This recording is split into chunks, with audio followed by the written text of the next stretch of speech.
Hi. So, first things first, I was waffling back and forth, as I often do, about whether or not to put a bonus feature about Mensis in the last episode.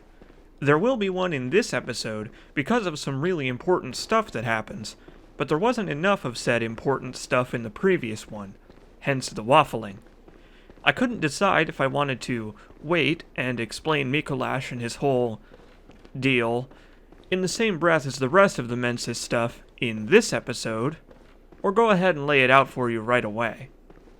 Well, as it turns out, everybody makes mistakes sometimes, and I think not putting that in was one such mistake. Sorry about that. Anyway, let's roll back the tape, and pretend like this is episode 28.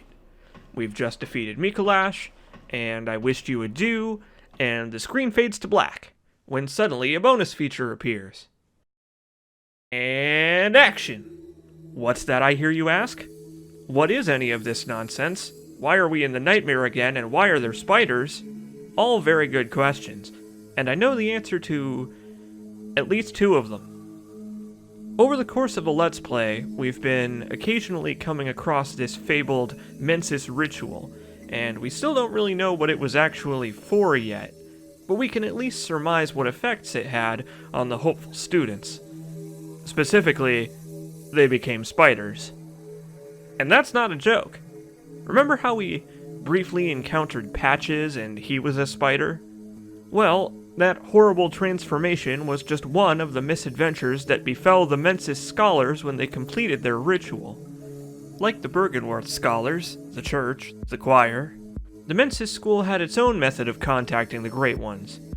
Slightly more meaty methodology than the rest of them. It seems the members of the Bergenworth schism took Willem's words about expanding the limits of human intellect a bit too seriously. As Mikolash helpfully rambled about during the boss fight, he literally wants eyes planted on his wrinkly, shriveled brain, because it's apparently one of the ways to do such a thing. I think we have ample evidence by now that while gaining insight does actually physically put eyeballs on your brain, the link between that and gaining insight of the cosmic variety is tenuous at best. But that didn't stop the School of Mensis.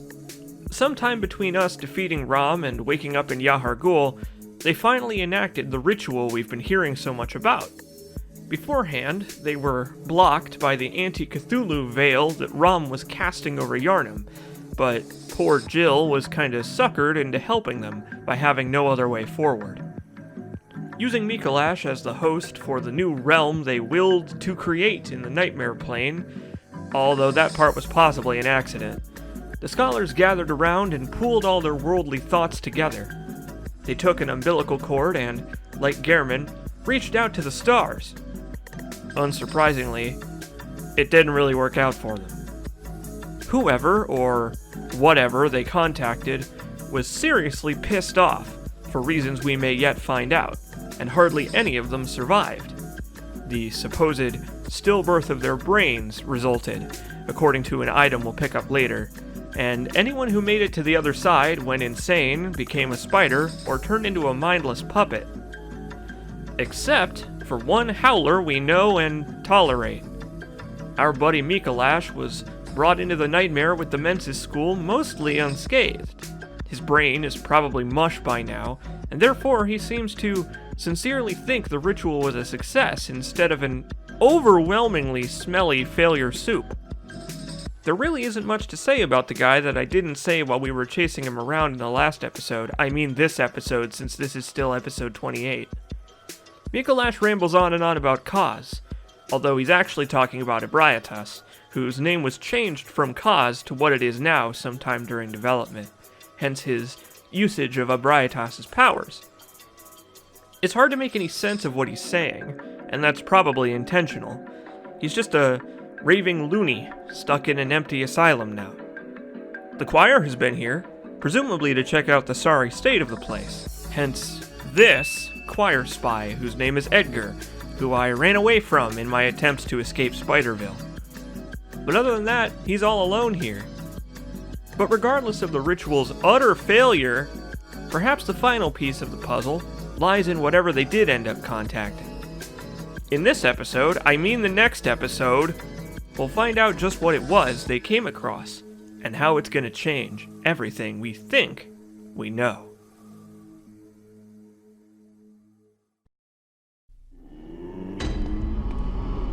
Hey there. Welcome back to Bloodborne. Hi, doll. How's it going? Welcome home, good hunter. What is it you desire? Good hunter, your presence somehow soothes. I sense the ancient echoes. They course your veins. Oh. Very well. Well, that's probably not good. That doesn't bode well. Farewell, good hunter. May you find your worth in the waking world. To be honest, doll, at this point, I'm kinda starting to doubt if the sunrise is ever going to come. Although, when you reach the Nightmare of Mensis, there's one more change in the hunter's dream. The sky gets a little angrier, I guess is how I would describe it. It becomes a little bit more red and dark and cloudy. And the music, well, the new music is a little bit more fitting this time. So who knows? Maybe I'm wrong. As you can see there on the horizon, it seems like the night is almost over.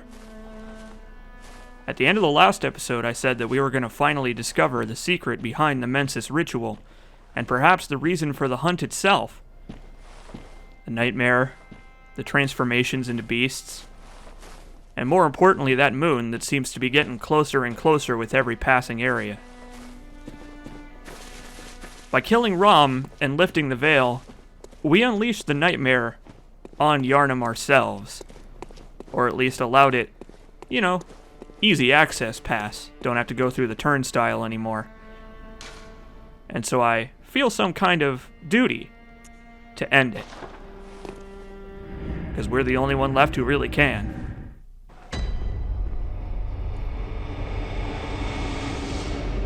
The second half of the Nightmare of Mensis is the final new area that we are going to explore here in Bloodborne. Believe it or not, we've seen everything there is to see. Over in that tower down there on the bottom left, that's where that light was coming from that was giving us that frenzy. So I have a feeling that there's something pretty important over there. There's a couple more side paths to us. There's a couple more side paths for us to explore. So after we murk these crow dogs and dog crows, we're gonna head over there, and we're gonna make this area a little bit more OSHA compliant. But first, we've got a very hard fight ahead of us. It's time to finally fight the final boss of Bloodborne.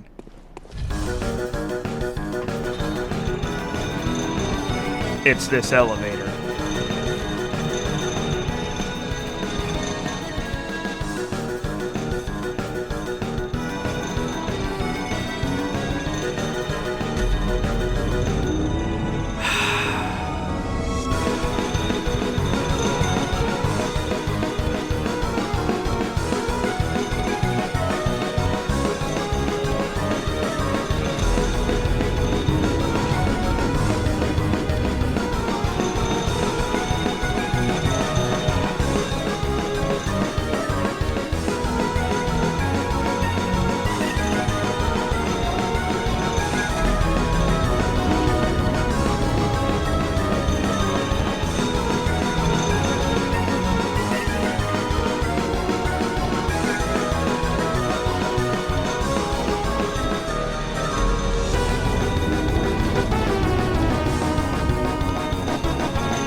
Yeah! Whew! Thank God that's over. Until the next time we have to do it. Thankfully, if we are able to snake eater our way across this bridge without attracting too much attention, we'll make it just fine. Word of warning, there are some more spiders in this next room. I was misremembering when I said we were done with those. But they might not scare you as much because they have human heads and they scream in human voices and do weird AoE attacks. I don't know. They're pretty freaky, but they're not as freaky as the ones that are just real spiders. That said, they still terrify me. So let's pull this lever out of nowhere and go for a dive. Or maybe someone else will take the dive for us.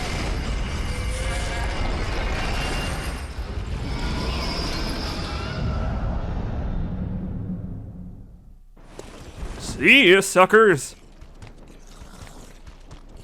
And see you later, Frenzy Brain. No more of that, please. I've had enough frenzy for one lifetime.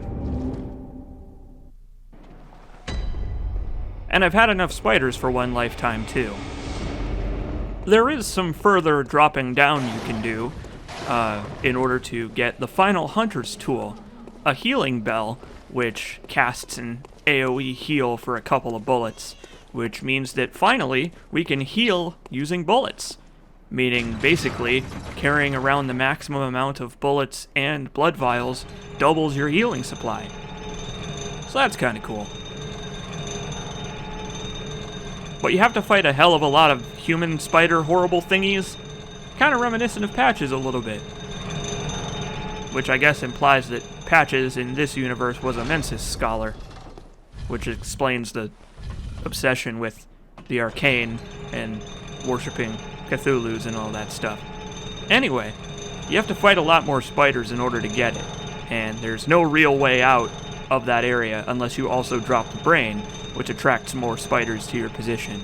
And my nerves are a little bit frayed at this point, to be honest. It's been a year-ish, just to put it in perspective, and I've been anticipating these spiders for months.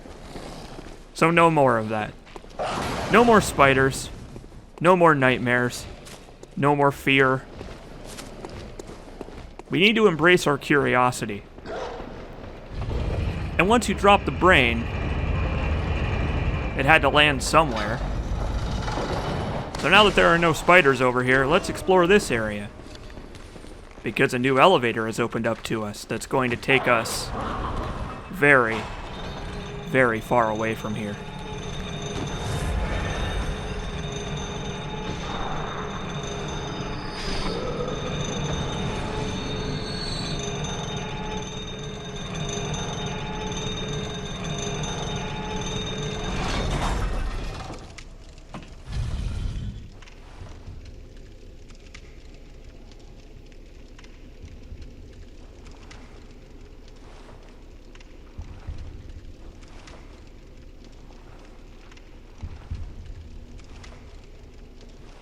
Hi there.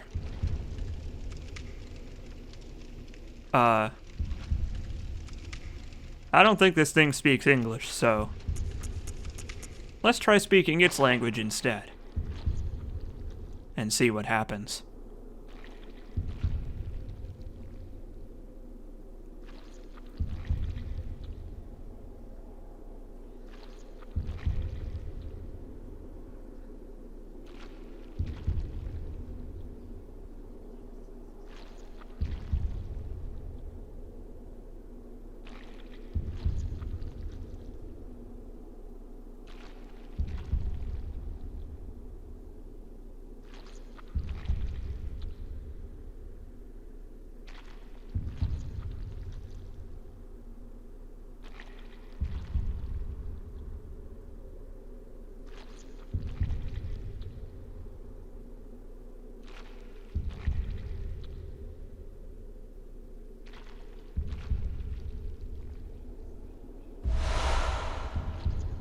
Well, how about that? Turns out the secret to making friends is just to speak the local language. Thanks. I think. You can kill the brain if you want. We're just gonna leave it down here, where it belongs.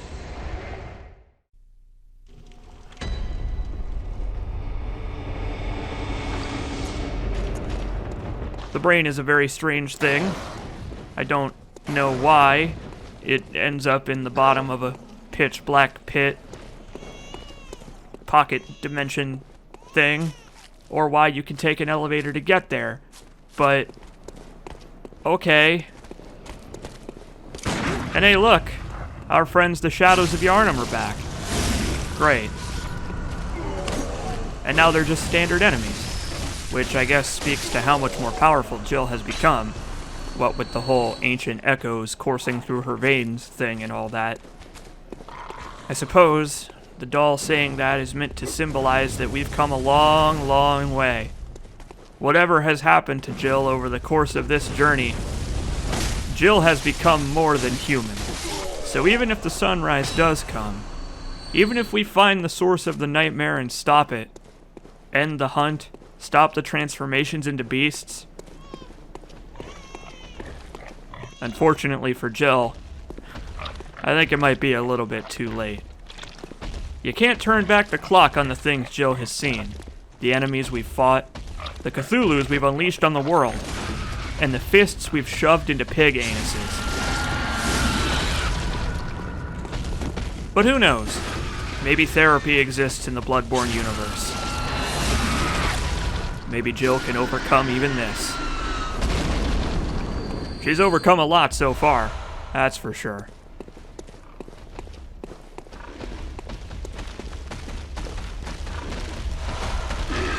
Also, it seems the pigs here have also been partaking in the whole madman's knowledge thing. They do a lot of damage, as does everything here. I'm sure you're tired of me saying that at this point. So, maybe let's retreat to a safe position so that I'm not stuck in a corner, being barfed on and eaten alive by horrible monstrosity eyeball pigs.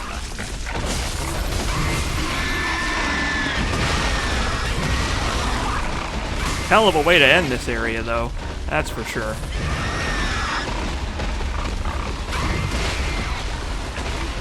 For the record, there is one more side path, but we're not going to explore it because there's not much down there. It's just a loop back that leads into one of the main game's only blood rocks to level up a weapon of your choice to +10. But we don't need to do that. Our weapons are powerful enough as it is, I think. Instead, let's just go right back to the start, where we were when this whole nightmare began. Shove our fist in some pig butts and get on our way. Because that moon is getting bigger all the time. Although maybe it's not getting bigger. Maybe it's getting closer. It's unsettling to say the least. There's a whole army of Queen Yharnam's royal guard? I guess they're a royal guard. Standing in our way of the tippy-tippy top of the Nightmare of Menses. But it's fine. We've fought these guys in large numbers before. They can't do much to stop us now. Especially since they seem to have given up on the whole snake face thing. I don't know about the rest of these guys, but these remaining three, they don't seem very snaky to me. I don't know. Although I guess they do have the stretchy limbs, so maybe they're secretly snakes. Either way, you might notice that enemies are giving us thousands and thousands of blood echoes at this point. This is probably the best spot to grind for levels if you really need to do that, which we don't, but if we did need to, well, here at the end of all this is probably the best place, because there's only a few enemies, and they give you quite a bit of return on investment. But forget all that. Forget the arcane echoes coursing through our veins. Forget the insight. It's time to go back to the theme of parenthood. One last time. Under turbulent skies, we come upon one last revelation that at this point may not surprise you if you've been watching the bonus features.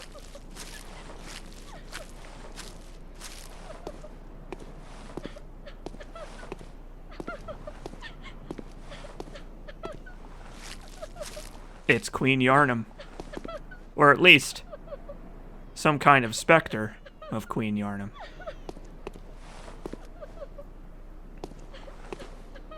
I think I know what that crying was now.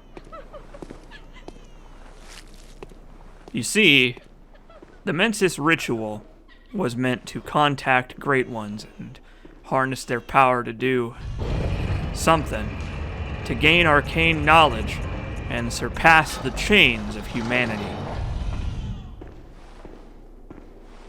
To do this, they used one of those third cords that we've been picking up. The umbilical cords used for contacting Great Ones and gaining insight en masse. But almost by chance, it seems, they came into contact with a very frustrated child.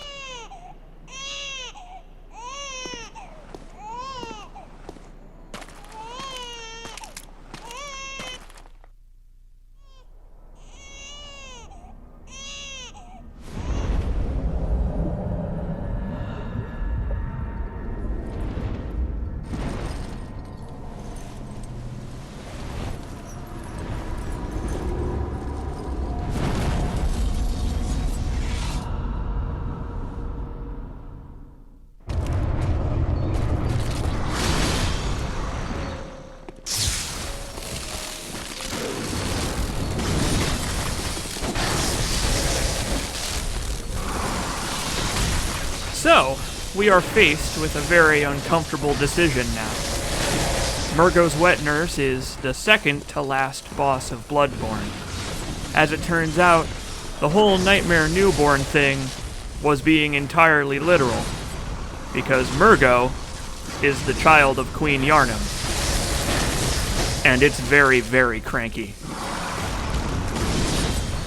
You see, the whole lineage of the Marians surviving to the modern age through the tainted blood and all of that stuff, well, as we learned from the DLC, infant Great Ones don't like to be disturbed, especially when their parent was killed by, let's say, unscrupulous means. So once we take care of the final royal guard here, Murgo's Wet Nurse, a creature from beyond the stars that's so powerful that we can't even actually see the whole thing. I don't even know if it has a head. I don't even know what the story behind this thing is, but it's in our way. And if we're gonna kill a baby, or perhaps an alternative, I hope, we have to fight this thing first without getting diced to pieces.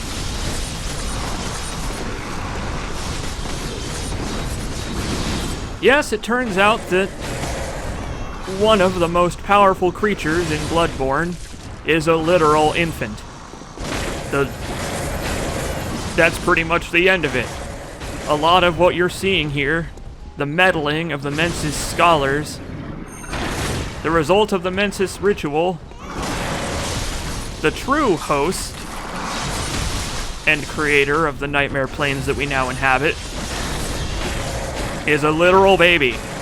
A ghost baby. A formless ghost Cthulhu baby. Enjoy thinking about that. It's a pretty uncomfortable thought. And now it's curved sword against curved sword, as we try not to get chip damage to death. Murgo's Wet Nurse isn't that difficult of a boss, but it's got a lot of attacks that can take you by surprise, especially in the phase where it starts duplicating itself. It's a really cool fight. It's very atmospheric as an end to the Nightmare of Mensis, the storyline of the Bergenworth schism. It's poignant in a way. Here at the end, moon in plain sight.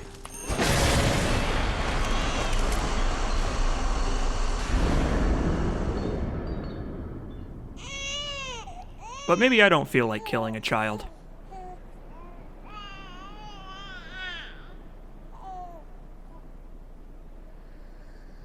Maybe we can just lull it back to sleep.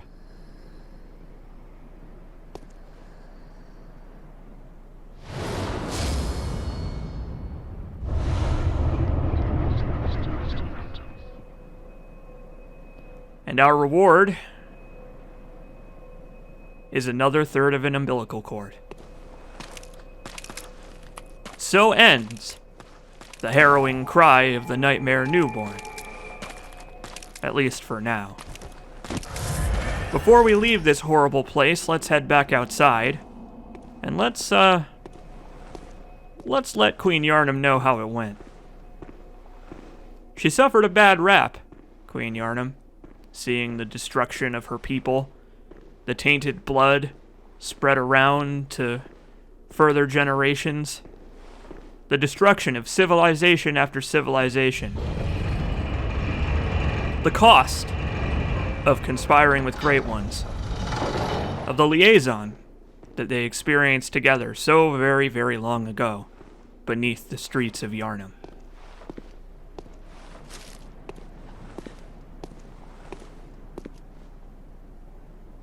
You're welcome.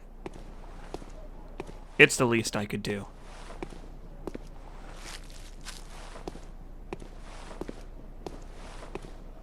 Like I said, we can't turn back the clock on the things we've done, and the things we've seen here in Yarnum.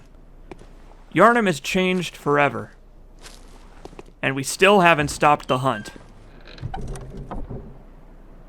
But we have accomplished one of our goals, as we pick up this strangely out of place Yosefka's blood vial. We have accomplished one goal. We can safely say that the sun is going to rise in Yarnum. I don't know when. I hope soon. But with these third cords, we can make one last round and then end this nightmare. So, I guess it's time to ask, what was it all for?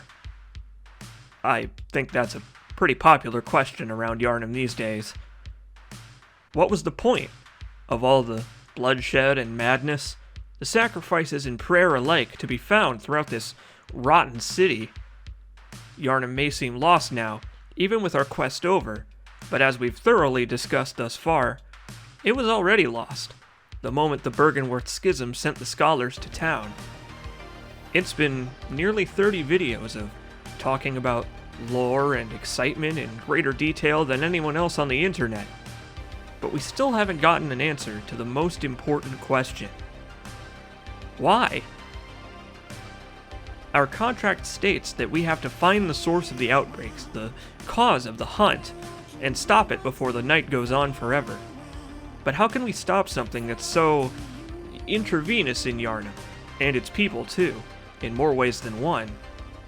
We're no closer to our goal now than when we woke up in Yosefka's clinic before the sun even set.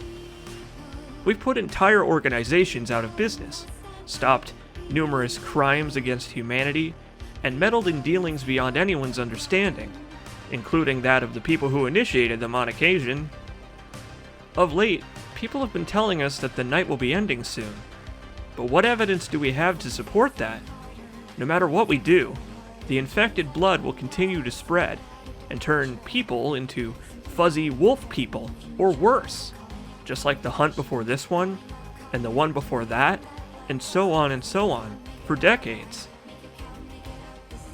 Unless, what if the beast outbreaks were caused by something other than the blood?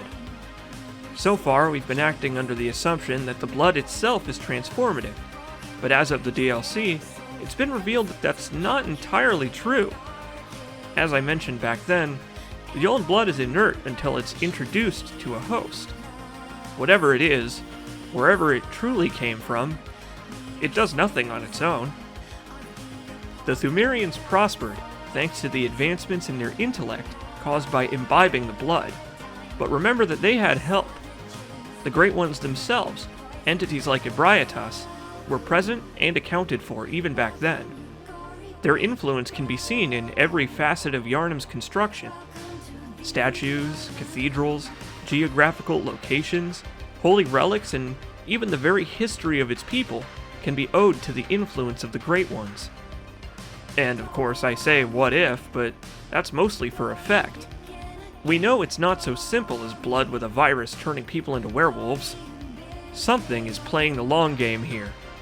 And to truly end this madness, we need to find out what and why. Look to La Luna, I say. All along it's been moon this, moon that, beckon the moon and be enlightened. 3 third chords, and so on and so on. At this point, the moon is clearly not the moon that you and I look at every night. And maybe it hasn't even been from the start. It's getting closer and closer with every new plot revelation, every ritual, and every newly gained piece of insight. The moon glows blood red, it hovers in front of the clouds, and it shines bright enough to be seen in even the darkest depths of Yharnam. It's been watching all along, whatever it is, and perhaps its spectral hands have been wrapped around Yharnam's throat from the very beginning. But what can we do about all this? I mean, just wait and see, I guess. We're at a stalemate now. The night is almost over, and the moon hasn't moved an inch since we unleashed hell on Yahar Ghul. We can't get out of our contract and punch out because the hunt's not over, but the hunt won't be over until we deal with the source of the beast outbreaks. And a certain big orb in the sky is looking pretty suspect. We've only heard about this moon presence one time, in reference to the concept of pale blood, and as the night goes on, I think it's getting tired of waiting around for whatever it's sitting up there waiting for.